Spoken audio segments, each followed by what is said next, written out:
Anggaran APBN 2020, saya ingin menekankan sekali lagi agar seluruh kementerian, seluruh lembaga, dan seluruh pemerintah daerah menyisir ulang kembali APBN dan APBD-nya.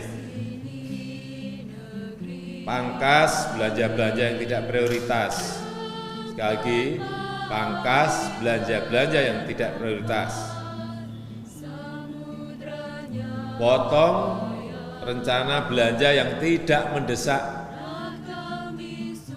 Perjalanan dinas, rapat-rapat, belanja-belanja lain yang tidak dirasakan langsung manfaatnya oleh rakyat.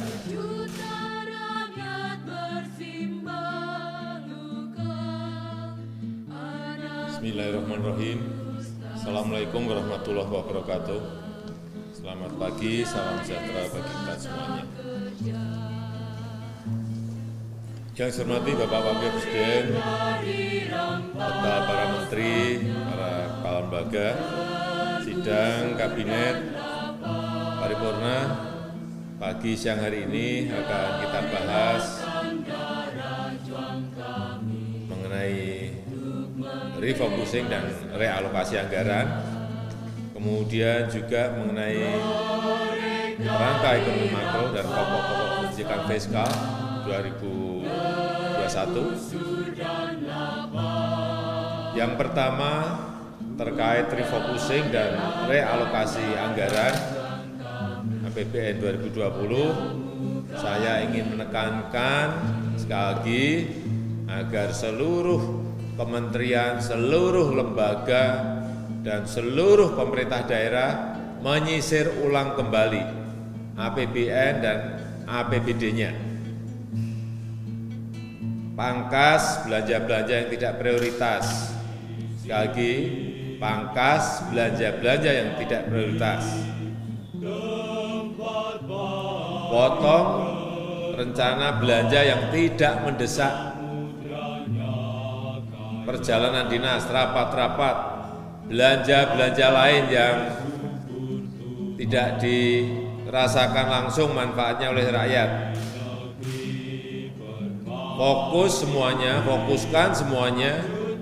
Fokuskan semua kekuatan kita pada upaya penanganan COVID-19. Baik itu di bidang kesehatan maupun penanganan dampak sosial ekonominya.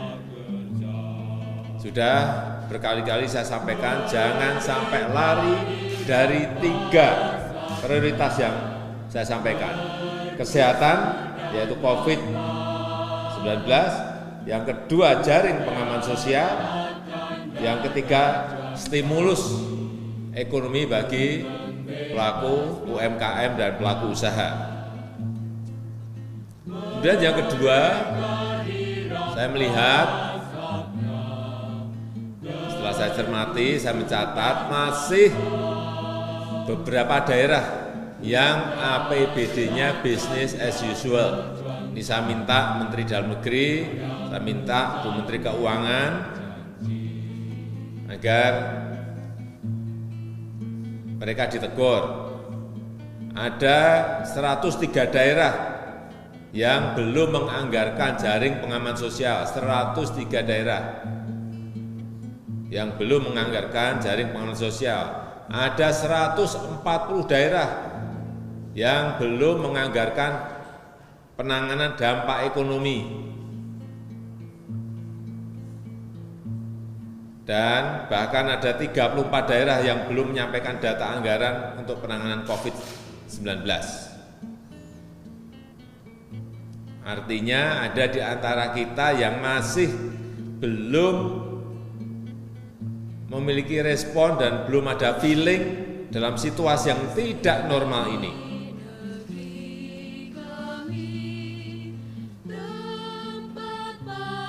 Sekali lagi saya minta Mendagri, Bu Menteri Keuangan membuat pedoman bagi daerah-daerah untuk melakukan realokasi dan refocusing anggaran dan kegiatan-kegiatan yang ada.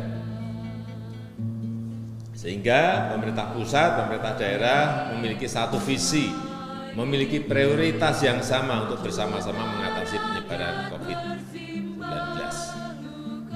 Yang ketiga, kita harus berbicara padanya target pembangunan dan pertumbuhan ekonomi 2020 akan terkoreksi cukup tajam.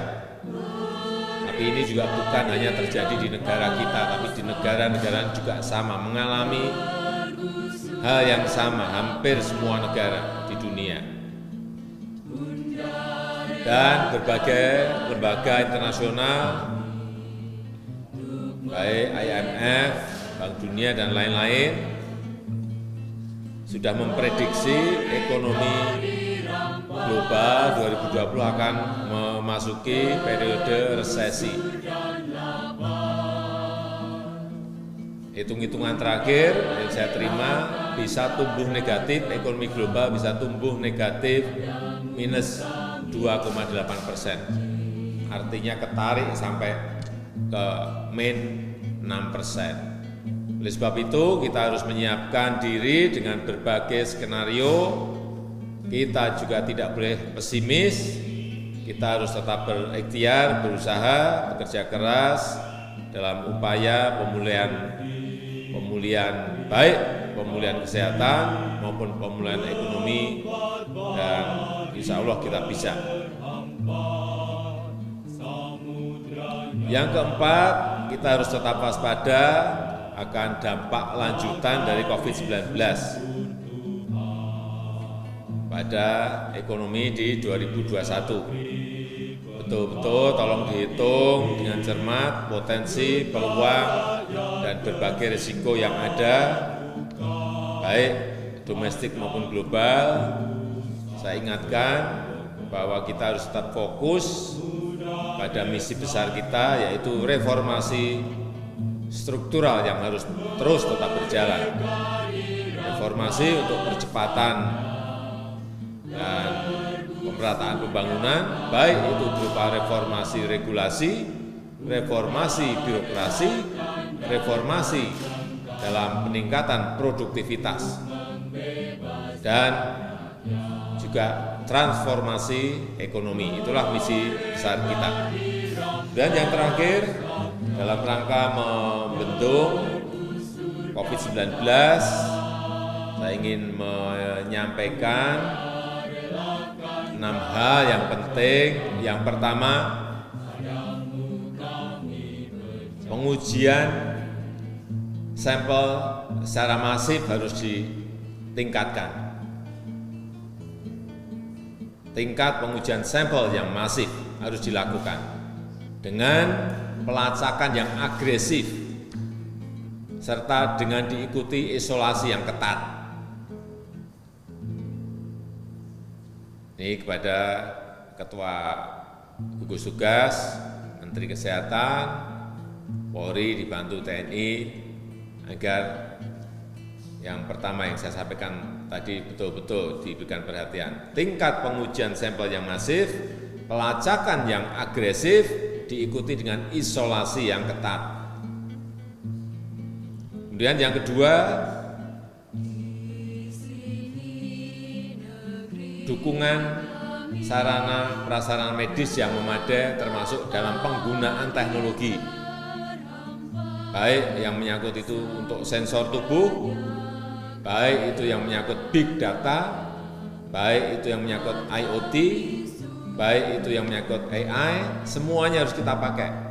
Dan saya sangat menghargai sekarang kita telah menggunakan dengan bekerja sama dengan perusahaan teknologi, menggunakan telemedicine, sehingga orang tidak perlu bertemu dengan dokter, tidak perlu harus ke rumah sakit, tetapi bisa konsultasi kesehatan lewat telemedicine. Kemudian yang ketiga, mengenai komunikasi yang efektif, yang memberikan penjelasan-penjelasan secara transparan pada media. Ini harus dilakukan dengan detail dan baik. Jangan sampai banyak berita yang baik tidak bisa disampaikan sehingga rasa optimis masyarakat menjadi cenderung masuk ke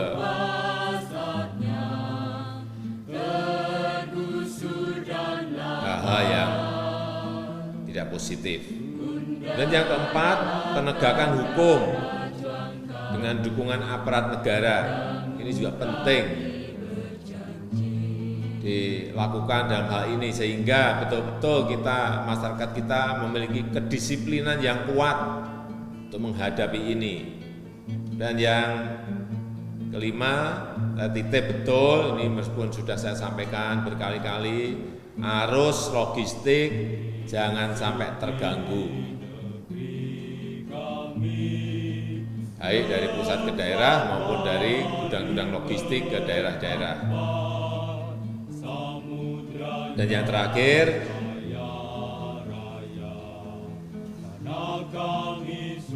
stimulus ekonomi yang kita keluarkan harus betul-betul tepat sasaran.